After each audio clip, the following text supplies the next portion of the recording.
Hello.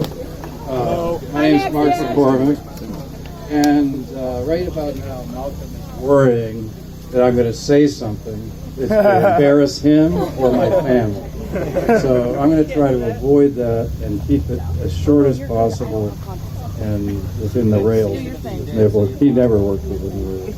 Love him.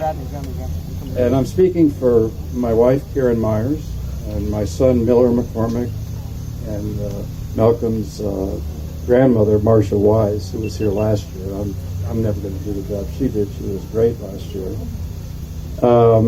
And thank you for being here to honor and celebrate Mac's life. Thanks to those who signed a petition to rename the park and those who helped afterward. Thanks to Councilman Corey O'Connor for renaming it Blue Slide Park, and I'm going to need his support because my son and I are working on the design of some kind of a thing to identify this, and there's no way we can do something that conforms with the rest of the park because that just wouldn't be true. No.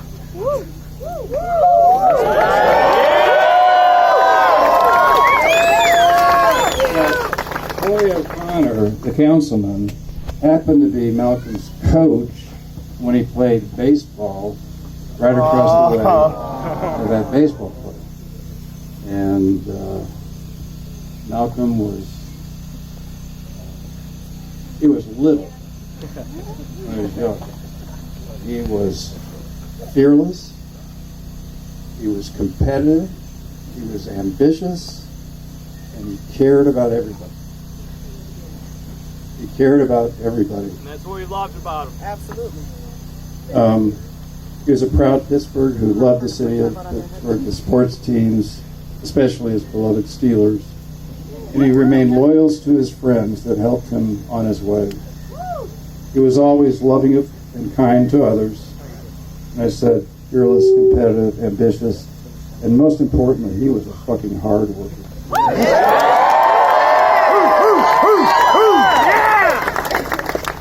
I want to mention some names some of you may recognize and some of you may not, but I want to recognize them. Malcolm started out rapping when he was 14. He started playing the piano when he was 6, and he really started rapping when he was 6. And there's one other thing I forgot to mention. When he was 3 years old, my wife, who's a photographer, took a picture of him with a thermometer in his mouth for UPMC. And that picture appeared on a huge billboard all around the city, including a billboard as you came into the city of Pittsburgh. All right. And when he saw that, I mean, he knew and we knew that there was going to be something Destined for greatness.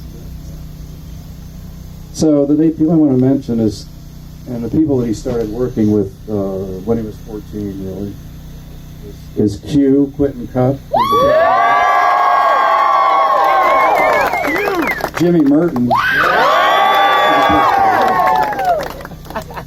3J.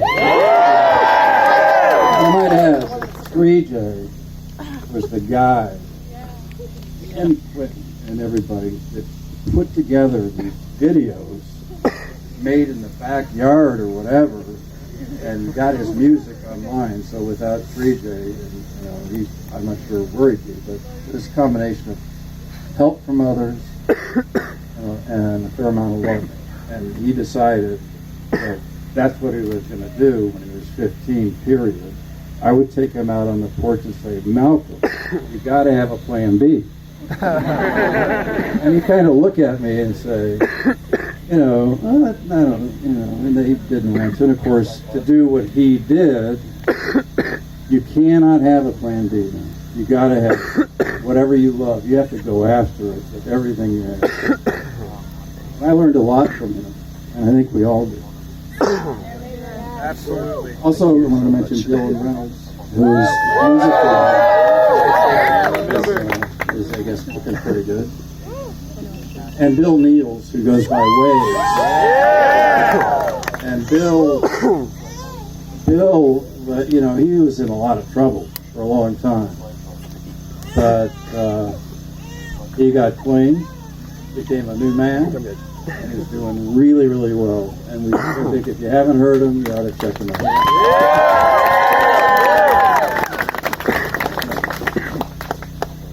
There's also people in the music business here in Pittsburgh. Dan of ID Labs. All right. Germ was also Ian Wilson, who did all of his videos. Yes, sir. And I have to say Benji Grinberg, who was his first manager and his first label. And then there are the folks in LA in the music business. There's Chris Kelly and Clancy of Four Strikes, and Preston Hui, who really worked with Malcolm most closely. Mike Petrecka is from, I think, not in Pittsburgh, but just right outside of Pittsburgh. Did his lighting. Elise Ledovich, who was his first tour manager, and I mean, he had amazing people that helped him. And the people that he loved the most, I think, were the musicians that he worked with. Yes. Like Ben Staples, Thundercat, Anderson .Paak, SZA, Tyler the Creator, Hannah and Christian of Group Love. And if you haven't heard of Group Love, check them out. Group Love. They became the closest of friends. And then future Earl Sweatshirt. And finally Kendrick Lamar, and I'm sure there are others that I mentioned I forgot about. Schoolboy Q. Thank you. Thank you. Schoolboy Q. He was something. And we became friends with all of these people. And some of them we remain friends with to this day. And it's wonderful to have those people in our lives. Frank Fontana. French Fontana. French Fontana was a fucking asshole.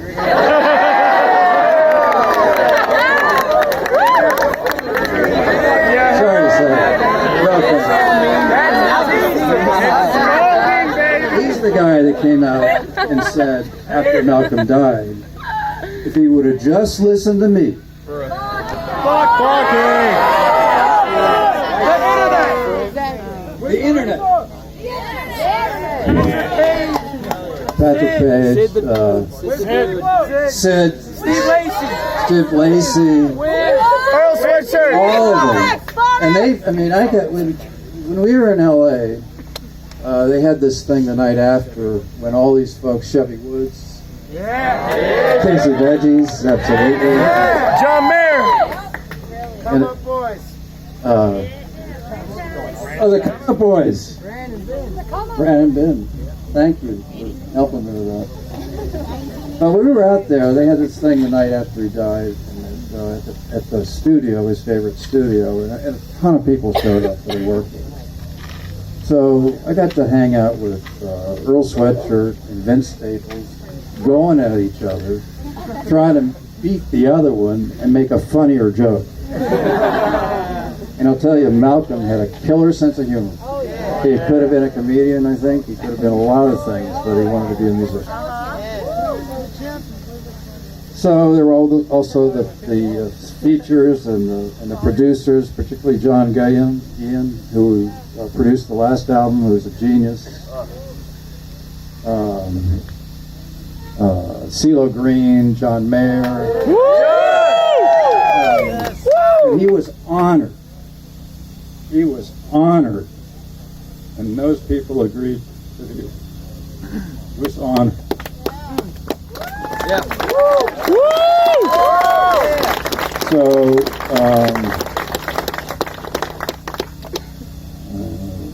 when he was 14, he didn't want to go to school. And part of the reason he didn't want to go to school, he was up all night the night before working on his music. So there were endless difficult thing in the morning with his mom and him trying to get him to school. Thank God he graduated from high school, but without her help, it never would have happened. One other story about Malcolm, and I don't know if you may have heard about this, but he was in a restaurant, and he'd go to some really nice restaurants, and he'd usually invite a lot of friends. There'd usually be 10 people there. He ordered way more food than anybody could have eaten, and they were nice restaurants. And this one night, there was a waiter that was working there. There's a new waiter, I think. And he was late with the food and forgot to do this and this and this instead of being a typical white old asshole. Malcolm talked to him gently about how he could become a better waiter. And that's the way he was. We would try to help anybody that could. He is a great kid.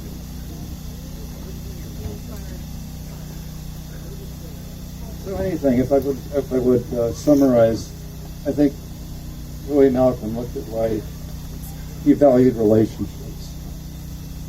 He was ambitious and competitive, a hard worker. He appreciated his family, and he really enjoyed performing, but only under certain circumstances. He performed at CMU, at one of those CMU fests. Yeah, Michigan! And what he saw was there were a lot of college kids that were standing around drinking and talking with each other, and they weren't really listening to him. And when he came off of that stage, he was pissed. He didn't go back to do, whatever they call it. No, not a tour stop. He didn't come back to do. Any more colleges? Well, he performed at a lot of colleges, and they were good because the money was good. And some of the colleges were great, but a lot of the colleges, here again, and I was at some of these college concerts, people were but they didn't engage. And what Malcolm wanted was to engage with people. He liked smaller venues because he could see the people he was performing to, and he engaged them. And he was able to take a lot of people, put them in the palm of his hand, and so when people listened to him, he'd come off that stage and he'd be exhausted, but he would be joyful. Woo! Joyful for the support that he got from his family.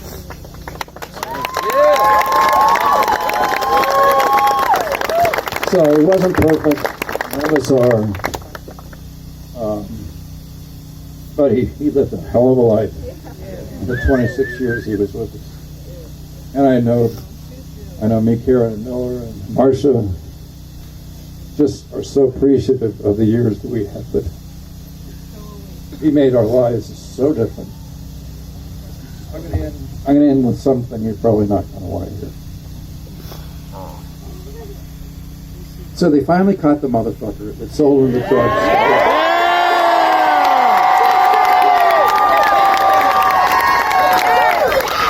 Fuck yeah! And we find some comfort in that. Absolutely. And many of us were young, including me, experimenting with drugs. But it's a different fucking world out there. And all it takes is a little tiny stone of fentanyl and cocaine, and you're dead. Drugs are being laced with fentanyl, all kinds of drugs. And the one thing I would say to you is don't take the risk. It's just not worth it. It's just not worth it. So thank you very much. Thank you! Thank you! How about a big round of applause for Thank you so much for coming, sir. We really appreciate your time.